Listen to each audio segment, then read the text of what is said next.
Just this idea that there is a better place than this to live elsewhere is a criminal idea. It's because of that we've made a mess out of this world, because we think somewhere else we're going to be okay. Those who are not okay here are not going to be okay anyway. So, I'm committed that before I go, I'll destroy all the heavens. Is it okay? Huh? The good food that is promised, the rivers of wine that flow, and the virgins, all that, is that okay? I'm asking you, is it okay? This is the time to turn this world into a paradise. Not go to paradise, to turn this world into a paradise. If all of us are willing, we can make this the best time ever in the history of humanity. We have all the tools. If you… After, a whole lot of people think their spiritual process, they will start after they're 70 years of age, when they're no good for anything. If you understand spiritual process as a disability, then that's the way to go. I see spiritual process as the greatest empowerment in my life's experience. I think it should happen at the earliest possible time. One of my projects, of the many projects, one of the projects is, before I fall dead, I want to make sure all the heavens are destroyed. Is that okay? No? You want to go there? Because I want to destroy the good food in the Hindu heaven. I want to make sure that people eat good food here. I want to destroy all those angels who are floating up in the clouds and angel heavens. I want people, angelic people, to be here. And of course, I want to destroy all those virgins up there, because the very idea that there is a better place to live than this is a crime.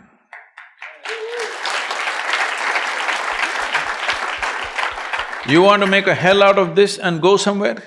But the fundamental is just this: human beings are going through variety of suffering.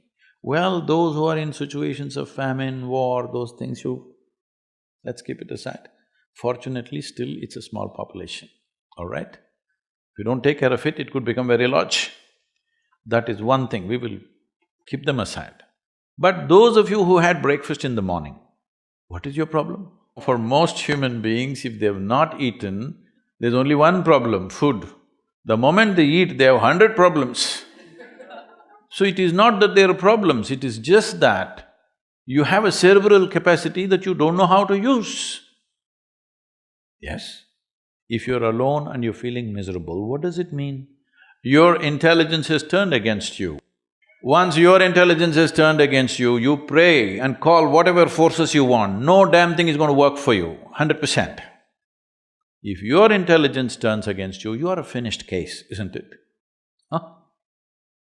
All kinds of sufferings on a daily basis. What do you think they're suffering? When is the last time somebody poked you with a dagger? Never happened to you, isn't it? So what is the suffering? You're poking yourself all the time, endlessly. Oh, of course you have good reasons for that. There's no reason, it's just dumb stupid, okay? Yes, it's just dumb stupid that you're constantly poking yourself and you think it's being intellectual? Not at all, you just don't know how to use the sharpness of your intellect, that's all it is. Instead of using it towards a solution, you are making a big problem out of it. You think you're suffering life, no. You suffer what happened 10 years ago. You suffer what may happen day after tomorrow already. What does this mean?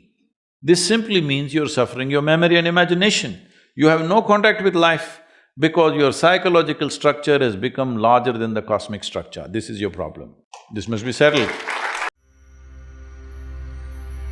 Karpuragauram karunavataram samsarasaram bhujagendraharam sada vasantam hridayarvinde bhavam bhavani sahit.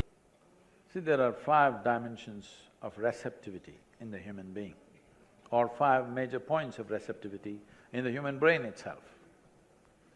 These 5 dimensions are referred to as centers of sleep, centers of imagination, centers of memory, centers of right perception, centers of perversion. Everything that comes to you, how you perceive it depends on through which center you took it in. You will see if you have 2 children at home, same genetics, same food, probably went to the same school, one goes like this, another goes like this. You can't figure, how did these 2 people come from the same father and mother? Because it is the way they perceive it, from where they receive it.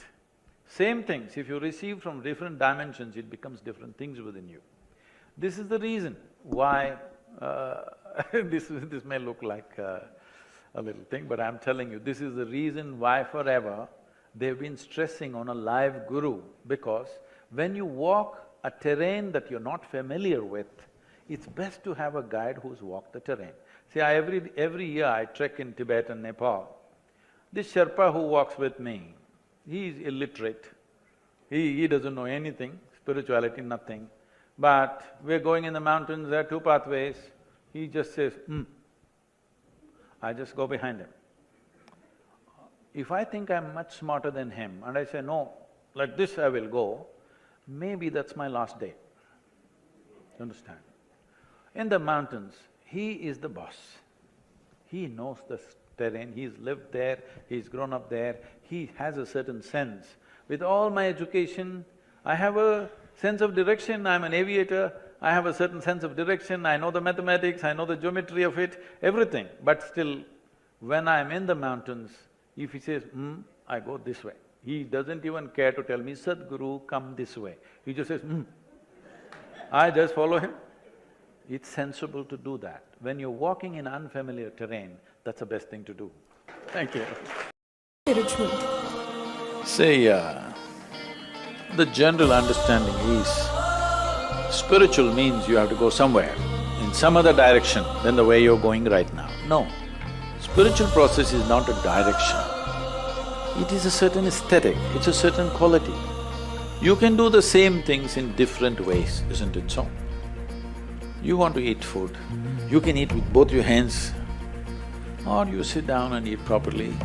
There are many ways to eat. So spiritual process does not mean you have to do something different. Because changing the content of your life is very easy and it doesn't make any difference. It is about changing the context of your life that makes a difference. So changing the context needs attention on all levels of life. If you do everything that you're doing with, let us say, 10x level of attention, we can say you're definitely moving towards spiritual process. Namaste, Sadhguru. Namaskaram. I'm Harshita. My question to you is, what do you think about the concept of hell or heaven? See, those who have made a hell out of themselves are always aspiring to go to heaven. Yes. If I am sitting here and I'm blissed out totally, look at my eyes. It looks like I'm always stoned. Yes, never touched a substance, but this is the most complex chemical factory in the world. Is that so? Do you agree with me? The question is only, are you a great CEO or a lousy CEO of this chemical factory? If you are a great CEO, you would keep this all the time, blissed out, right chemistry. If you're a lousy CEO, you produce bad chemistry and you think it's because of this one or that one or that one. So, for some reason people are feeling miserable. Their chemical factory is not going the way they want. They can call it sadness, they can call it misery, they can call it depression. So, when this is feeling like hell, we hope that somewhere when we go up there, that everything will be fantastic. Harshita means, blissed out. So, this happened in Alabama. You know Alabama state? It's a special state. It's a different kind of state, hardcore religious state. So in a Sunday school teacher was going all out, full rhetoric, full force. And unfortunately, the audience were not like you, they were all tiny tots. It's a catch them young policy. In his full rhetoric, he was going and children were sitting like this. Suddenly he stopped for dramatic impact. He stopped and he said, "What do you have to do to go to heaven?" Little Mary in the front bench stood up and said, "If I mop the church floor every Sunday morning, I will go to heaven." Absolutely. Another little girl out there said, if I share my pocket money with my less privileged friend, I will go to heaven. Correct. Another boy said, if I help people who are in need, I will go to heaven. Correct. Little Tommy in the back bench stood up and said, "You gotta die first."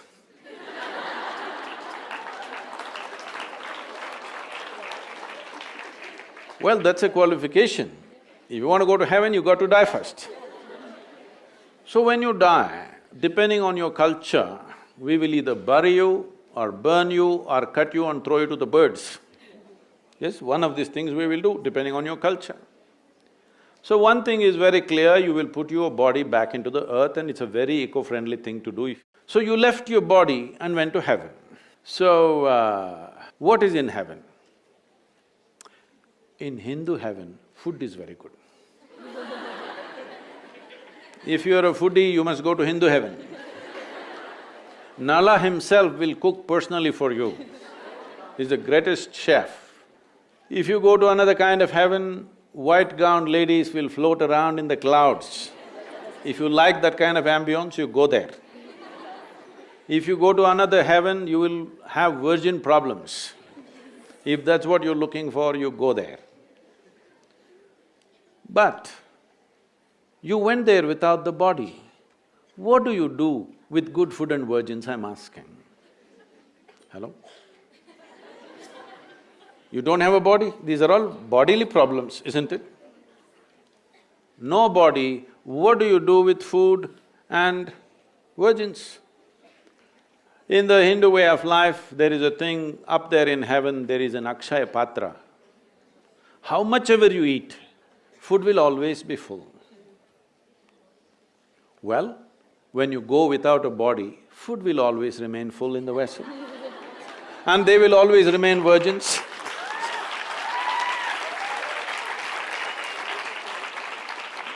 So, we have been doing this for a long time. This was one simple way. You must understand the managerial skills of the traditional people. This was a way of managing humanity. You're miserable. You…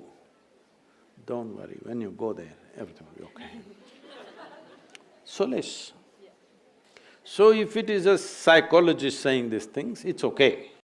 But you really made them believe everything is going to be better somewhere, you can mess up your life here, that's not good.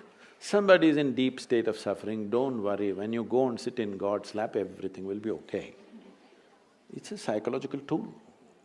It's fine when people are in extreme states, but don't brand it and sell it everywhere because it's not going to work like that. So, now heavens are collapsing in people's minds. Why there is such an increase of consumption of alcohol and drugs on the planet is mainly because still people are not articulating it, but in their minds, heavens are collapsing. How many of you are thinking, one day when I go to heaven, everything will be fantastic? Not many of you, I'm sure. But in the previous generation, if you had looked, the numbers were quite significant. So heavens are obviously collapsing in human mind, because if you ask three questions, all the three heavens will collapse.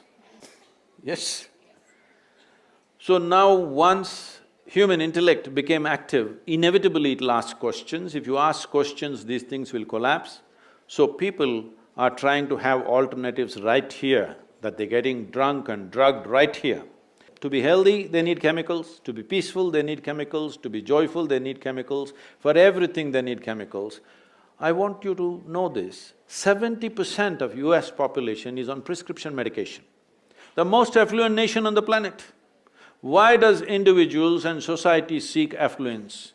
Because the first step of affluence is choice of food, choice of nourishment. The second step of affluence is choice of lifestyles.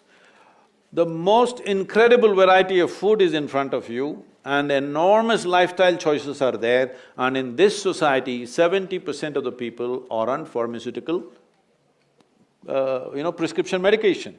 This clearly shows if you do economic development without also cultivating human consciousness, our wealth will become our biggest problem.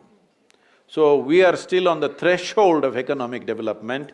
This is the time where we have to invest in evolving human consciousness. So if individual evolution in terms of becoming conscious doesn't happen, you will see 90% of the population will fall into chemicals. When they fall into chemicals, I'm not talking about this as a moral thing. If 90% of the human population goes on constant usage of chemicals, the next generation that we produce will be a generation which will be much less than who we are. And that's a crime against humanity. Every generation, the next generation that comes, must be at least one notch better than who we are. If we produce a generation less than us, then we have committed a crime against humanity, we have taken humanity backwards. And that is what will happen if chemical usage multiplies and it is going wild. This is the time to raise consciousness, that's why we are here with you. To blow your mind without cocaine. If you look at this generation, let's say 2 generations ago, how many people in UK thought they will go to heaven? And today, how many people think they're going to heaven and they're preparing for it? Has come down dramatically. 80% heavens have collapsed in people's minds. Still they don't dare to say that because there is still fear. But in their minds, the aspiration of going to heaven is largely collapsed. So when heavens collapse, what will human beings do? They will try to find it here, which is a very good thing. But if you don't show them any way to find a heaven within themselves, that is when at least 80 to 85% of the population today is on alcohol or some kind of drug happening simply because they are trying to build their own little heaven. Because the other heaven that was promised for a long time has collapsed in their minds. We have come to a place where to grow our food, we need chemicals. To be healthful, we need chemicals. Today, 70% of the population is on prescription medication of some sort. To be peaceful, we need chemicals. To be joyful, we need chemicals. To be ecstatic, of course, you have ecstasy. So we are going towards chemicals in a huge way. The water that you drink is full of chemicals, the air that you breathe is like that, and the food that you eat is like that. So if 90% of humanity goes into chemical consumption, consciously or unconsciously, if they consume a lot of it, the next generation that we produce will be of a lesser quality than who we are. That's a crime against humanity. Has that happened before in history? No, generally always the next generation is better than the previous generation. But today we are coming to a place where we could be producing a next generation which is less than us. Once that happens, we have done something very negative against the fundamental life process. So, this heavens collapsing and it's like a trapeze, you're leaving one trapeze, you need something else. If you don't find it, you'll hang on to anything. So right now, chemical is the net. It's not another trapeze, it's a net that you can fall into and people experience their own little heaven. Well, it ruins you in so many ways. See, anything… this is not a moral issue for me. What I'm saying is, the important thing about life, whether it's a grasshopper out there or you, both of us are striving to be the fullest possible life that we can be. A grasshopper is trying to be a full-fledged grasshopper, a human being is trying to be a full-fledged human being.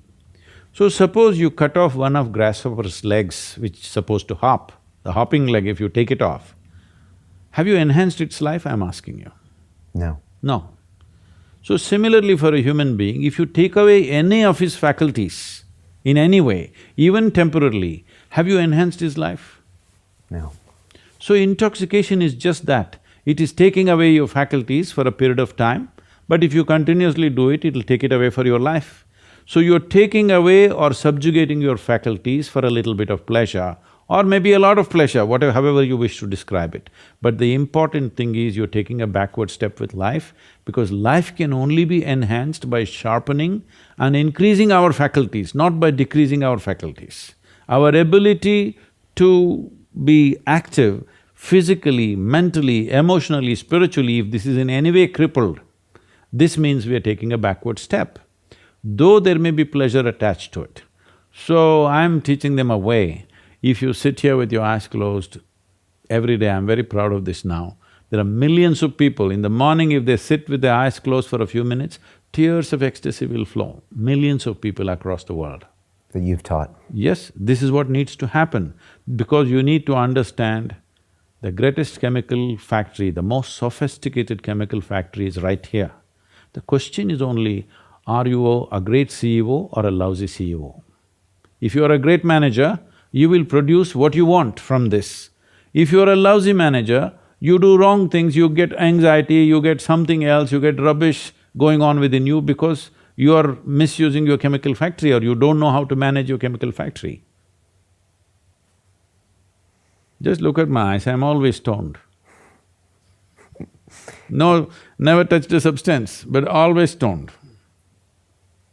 Is this because we have the technology for the chemicals, or are people taking the chemicals a reaction to this anxiety? No, see people, every human being wants his life enhanced. If you don't show them proper ways to enhance, they will find shortcuts. See, a man who goes to the bar and a man who goes to a church or a temple or whatever, they're seeking the same thing, they're trying to enhance their life, isn't it? If you do not show them a proper way, they will take whatever ways are available on the street, that's all. That's why I'm saying it's not a moral issue for me, it is just that it sets you backward. You want to go forward, but it sets you backward. Just see, in the last 25 years, how many more people are consuming alcohol? How many more people are consuming drugs on this planet? It's gone up 10,000%. This is simply because in their minds, heaven is collapsing. You must understand this, that somewhere else it will be good, is going away. They want to have it good here. Unless you teach them how to simply sit here and be blissed out about your existence itself. The very life within you is an ecstatic process. If you don't teach them this, 90% will move towards drugs and alcohol in a huge way in the next 25 to 30 years. This is not a moral issue for me. I have no moral judgment on that. It is just that as a generation of people, we must understand, we hold this space on the planet just for a brief period of time. There are two fundamental responsibilities. One is, we must leave the world a little better than the way it was given to us by the previous generation. This we cannot do. No matter… if we do all the right things from today, it will take another 150 to 200 years to turn back the damage we have already caused. So no way we can leave the world better than the way it was when we came in. So in that responsibility we can't fulfill, we can start the process now, that's all. The next important responsibility we have as a generation is, the next generation that we produce must be at least one notch better than us. But if 90% of humanity is on some kind of chemicals, believe me, genetically we will produce a generation which is less than us. This is a crime against humanity. So one important aspect that every nation has to take care of, including ours, is that we must teach people how to know well-being within themselves.